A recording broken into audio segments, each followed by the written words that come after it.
Assalamualaikum warahmatullahi wabarakatuh. Bagi seorang mukmin, keyakinan akan datangnya hari kehancuran alam semesta merupakan sesuatu yang tidak bisa ditawar. Ia merupakan janji Allah yang maha benar. Al-Quran dan Sunnah, yang Sahih telah menjelaskan sedemikian detailnya tentang peristiwa-peristiwa akhir zaman yang akan dilalui manusia.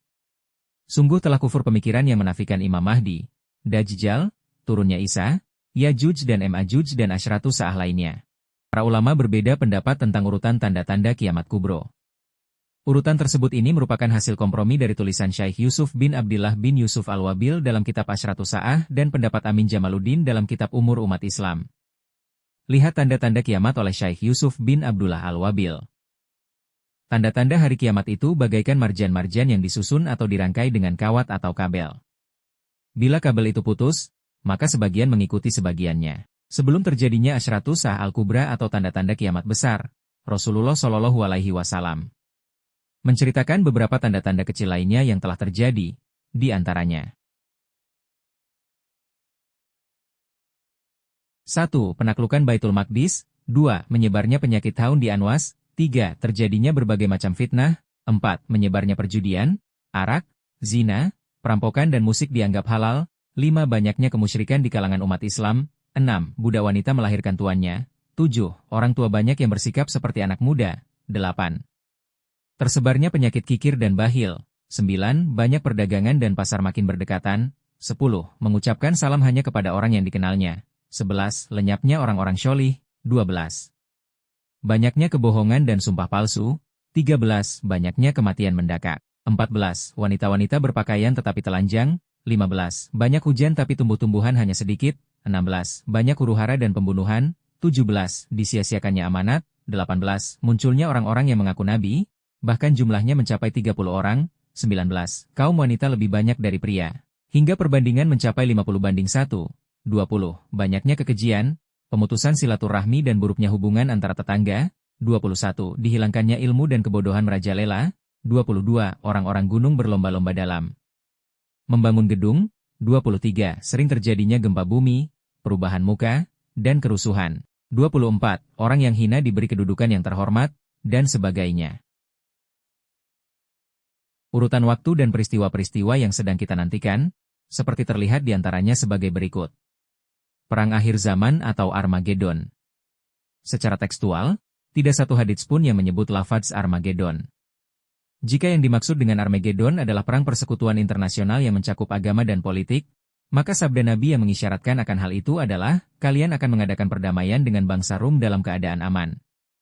Lalu kalian akan berperang bersama mereka melawan satu musuh dari belakang mereka. Lalu kalian selamat atai menang, dan akan mendapatkan harta rampasan perang. Hadits Sahih diriwayatkan oleh Imam Ahmad, Abu Daud, Ibnu Majah. Disahihkan oleh Al-Albani. Munculnya Imam Mahdi. Nama beliau Muhammad bin Abdullah, sebagaimana sabda Rasulullah, tidak akan kiamat dunia hingga Arab dikuasai oleh seorang dari ahli baitku.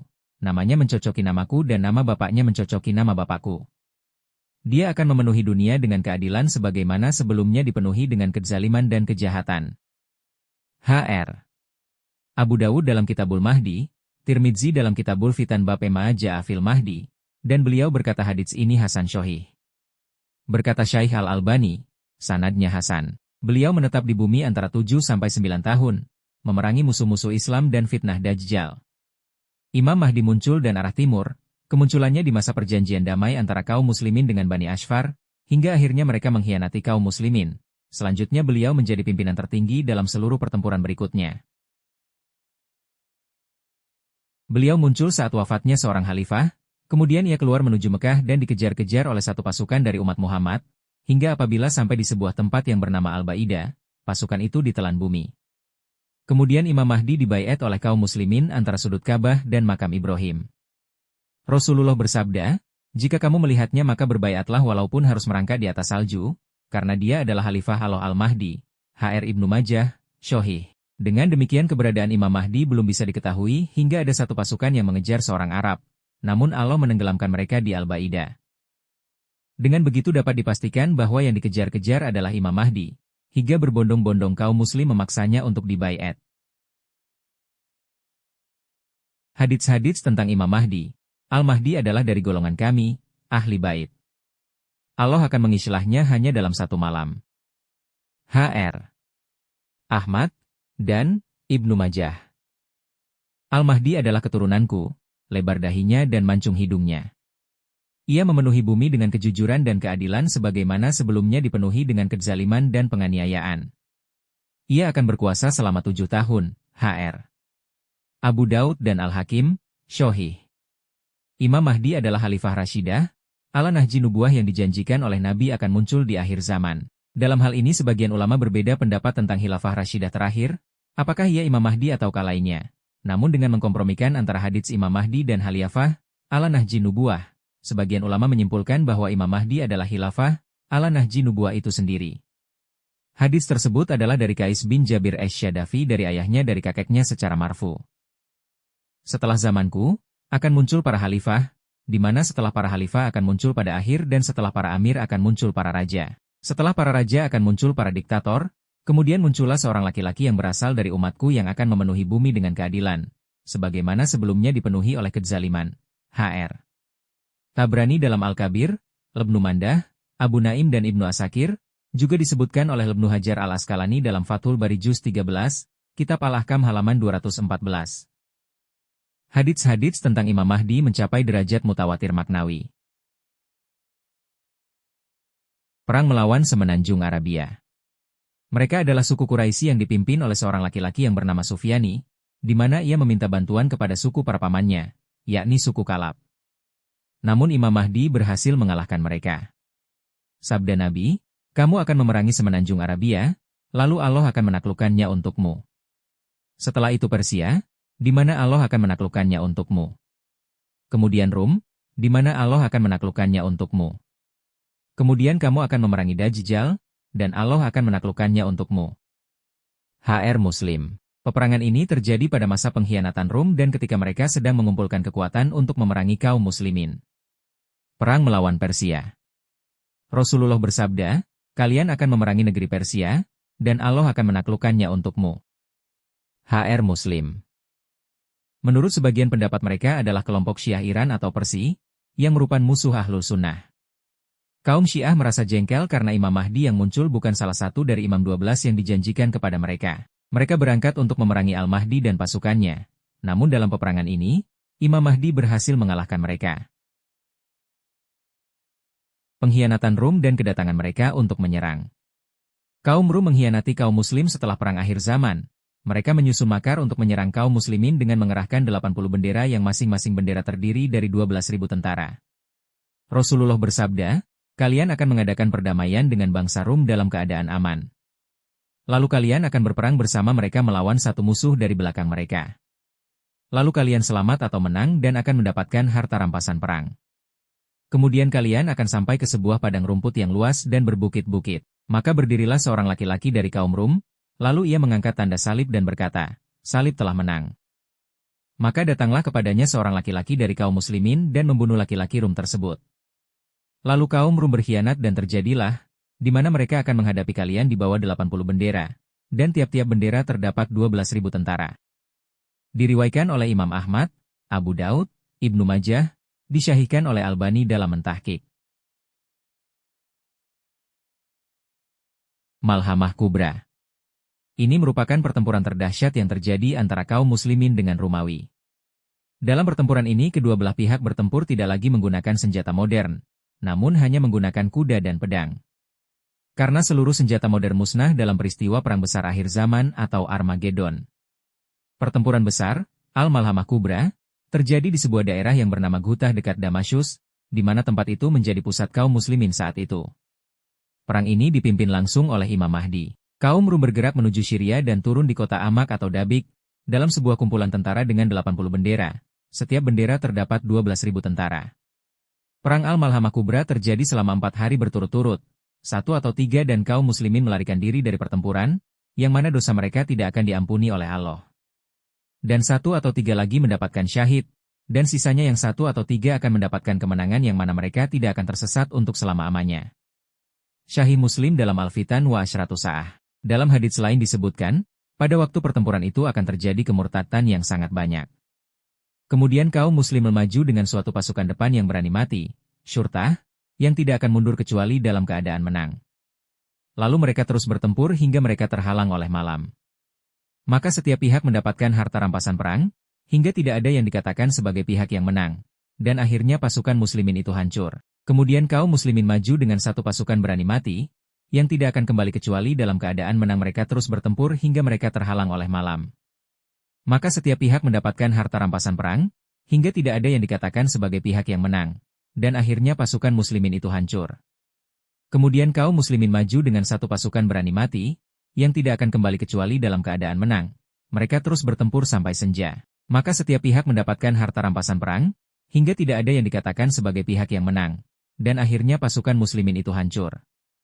Maka ketika telah sampai hari keempat, bangkitlah seluruh umat Islam, lalu Allah menimpakan bencana terhadap mereka, kaum Rum, dan terbunuhlah mereka dengan dahsyatnya, hingga tidak pernah dilihat oleh orang sebelumnya. Sehingga apabila burung melewati kawasan mereka, maka burung itu akan mati sebelum melewati mereka. Hr. Muslim dari Jabir. Penaklukan Konstantin. Keunikan peristiwa ini adalah ditaklukkannya Konstantin tanpa menggunakan pedang dan panah, namun hanya menggunakan tahlil dan takbir. Peristiwa ini terjadi berbarengan dengan munculnya Dajjal. Rasulullah bersabda, "Apakah kalian pernah mendengar suatu kota yang sebagiannya terletak di darat dan sebagiannya di laut?" Para sahabat menjawab, "Pernah wahai Rasulullah." Beliau berkata, "Tidak akan terjadi hari kiamat sehingga ia diserang oleh 70.000 orang dari Bani Ishaq. Ketika mereka telah di sana, maka mereka pun memasukinya. Mereka tidaklah berperang dengan senjata dan tidak melepaskan satu anak panah pun. Mereka hanya berkata la ilaha illallah wallahu akbar, maka jatuhlah salah satu bagian dan kota itu. Kemudian mereka berkata kedua kalinya la ilaha illallah wallahu akbar, maka jatuhlah bagian yang lain. Kemudian mereka berkata lagi la ilaha illallah wallahu akbar, maka terbukalah semua bagian kota itu. Lalu mereka memasukinya. Ketika mereka telah membagi-bagikan harta rampasan perang, tiba-tiba datanglah seseorang yang berteriak, "Sesungguhnya Dajjal telah keluar." Kemudian mereka meninggalkan segala sesuatu dari ganimah itu, dan kembali. Hr. Muslim dalam Kitabul Fitan wa Asyratu Sa'ah. Munculnya Dajjal. Ia keturunan Adam, tubuhnya gemuk, kulitnya merah, rambutnya keriting dan lebat, matanya buta sebelah, seperti buah anggur yang tersembul. Di antara kedua matanya terdapat tulisan Kaf Ara. Sifat-sifat inilah yang sangat nampak, sehingga jika ia muncul maka setiap orang yang beriman akan mengenalinya dan tidak terfitnah olehnya. Ia merupakan fitnah terbesar yang akan dihadapi kaum muslimin. Tidak ada fitnah yang lebih dahsyat darinya. Masa hidup Dajjal di bumi untuk menebar fitnah adalah 40 hari. Satu hari pertama seperti setahun, satu hari kedua seperti 1 bulan dan satu hari ketiga seperti 1 pekan, hari berikutnya sama seperti hari-hari biasanya. Dajjal akan keluar dari arah timur, dari Khurasan kampung Yahudiyah kota Ashbahan. Ia akan keluar mengembara ke seluruh penjuru dunia. Ia akan keluar bersama 70.000 Yahudi yang menggunakan pakaian jubah tidak berjahit. Maka tidak ada satupun negeri yang tidak dimasukinya kecuali Makkah dan Madinah, karena kedua kota itu selalu dijaga oleh malaikat. Di antara fitnah Dajjal adalah, ia akan membawa surga dan neraka di tangannya, sehingga banyak orang yang tertipu. Sesungguhnya surga Dajjal adalah neraka Allah yang amat panas, sedangkan neraka Dajjal adalah surga Allah yang dingin. Rasulullah mengingatkan jika kita melihatnya agar memejamkan mata dari memasuki nerakanya, karena yang nampak sebenarnya adalah air yang dingin. Hr. Muslim. Dajjal akan melewati seluruh negeri. Setiap tempat yang dilewatinya lalu penduduknya beriman kepadanya, maka negeri tersebut akan subur dan tumbuh tanaman dan binatang ternaknya. Namun jika penduduknya mengingkaninya, maka Dajjal akan menjadikan negeri tersebut gersang, kering, tumbuhan dan binatang ternaknya mati kelaparan. Rasulullah memerintahkan kita untuk berdoa memohon perlindungan dari Dajjal, diantaranya dengan membaca 10 awal dan akhir dari surat Al-Kahfi, atau masuk ke kota Makkah dan Madinah atau naik ke puncak-puncak gunung. Turunnya Isa dan terbunuhnya Dajjal. Tatkala Dajjal melihat Isa, maka tubuhnya meleleh seperti melelehnya garam dalam air, kemudian ia terbunuh oleh Nabi Isa dengan pedangnya di pintu Lot. Majma'u Zawaid. Rasulullah menggambarkan ciri-cirinya, ia bertubuh sedang, tidak tinggi dan tidak pendek, berkulit merah dan berbulu, dadanya bidang, rambutnya lurus seperti orang yang baru keluar dari pemandian, dan rambutnya itu sampai di bawah ujung telinga yang disisir rapi dan memenuhi kedua pundaknya. Tanda-tanda kiamat, Yusuf Wabil. Nabi Isa akan turun ke dunia di menara timur Damsyik, di saat kaum muslimin hendak mengerjakan sholat berjamaah. Turunnya Isa dengan diapit dua malaikat. Beliau meletakkan kedua tapak tangannya di sayap dua malaikat. Ia mengenakan dua pakaian yang dicelup dengan minyak waras dan zafaran. Bila beliau menundukkan kepala, maka turunlah rambutnya, seperti tetesan air, dan bila diangkat kelihatan landai seperti mutiara. Tidak ada orang kafir yang mencium nafasnya kecuali ia akan mati, dan nafasnya itu sejauh pandangan matanya. Hr. Muslim bab Ziknud Dajjal. Beliau turun pada kelompok yang diberi pertolongan Allah, yaitu saat sholat sedang diikamati, lantas beliau sholat di belakang kaum muslimin bersama Imam Mahdi. Setelah mengerjakan sholat, beliau memimpin perang melawan Dajjal yang diikuti oleh 70.000 Yahudi. Perang melawan Yahudi. Perang ini merupakan perang terakhir antara kaum muslimin dengan orang-orang Yahudi. Dalam perang ini pemimpin mereka, Dajjal, terbunuh, hingga seluruh Yahudi juga akan terbunuh sebanyak 70.000 orang. Rasulullah bersabda, tidak akan terjadi hari kiamat sehingga kaum muslimin memerangi kaum Yahudi dan membunuh mereka. Sehingga bersembunyilah orang-orang Yahudi di belakang batu atau kayu. Lantas batu dan kayu itu berkata, wahai orang muslim, wahai hamba Allah, ini ada orang Yahudi di belakang saya, kemarilah dan bunuhlah ia, kecuali pohon garkat, yang tidak berbuat demikian, karena ia termasuk pohon Yahudi. Hr. Bukhari dan Muslim. Penaklukan Roma. Sesuai dengan sabda Nabi bahwa bangsa Roma ditaklukkan setelah penaklukan Konstantinopel. Hr. Ahmad. Adapun perang menaklukkan Turki dan Roma, terjadi setelah itu. Nabi bersabda, tidak akan datang kiamat sehingga kamu akan memerangi bangsa Hus dan Karman dari kalangan Ajam, non-Arab, yang wajahnya kemerah-merahan, pesek hidungnya, sipit matanya dan mukanya seperti perisai yang lengkung. Hr. Bukhari. Bab Alamah Nubuwah, perang dengan bangsa Turk.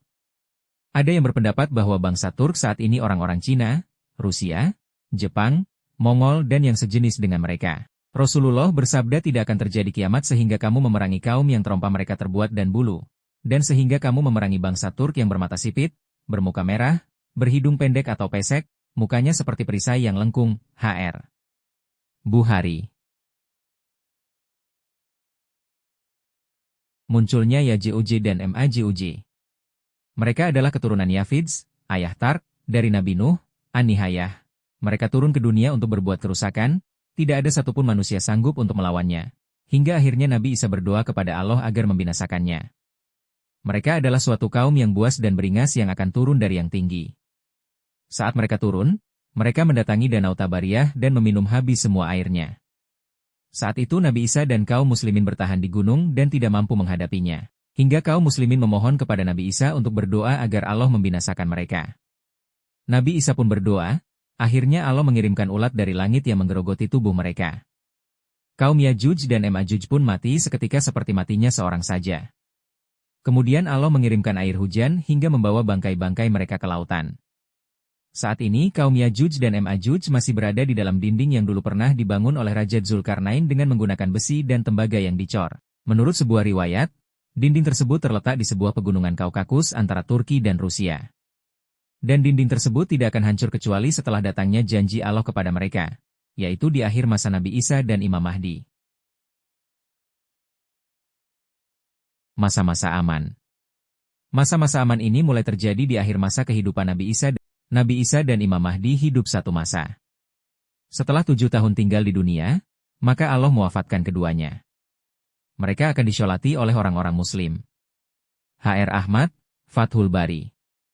Terbitnya matahari, maka saat itulah ketika iman seseorang tidak bermanfaat, lagi bagi dirinya yang belum beriman sebelum itu, atau dia, belum, mengusahakan kebaikan dalam masa imannya. Hr. Bukhari. Keluarnya binatang bumi yang dapat berbicara.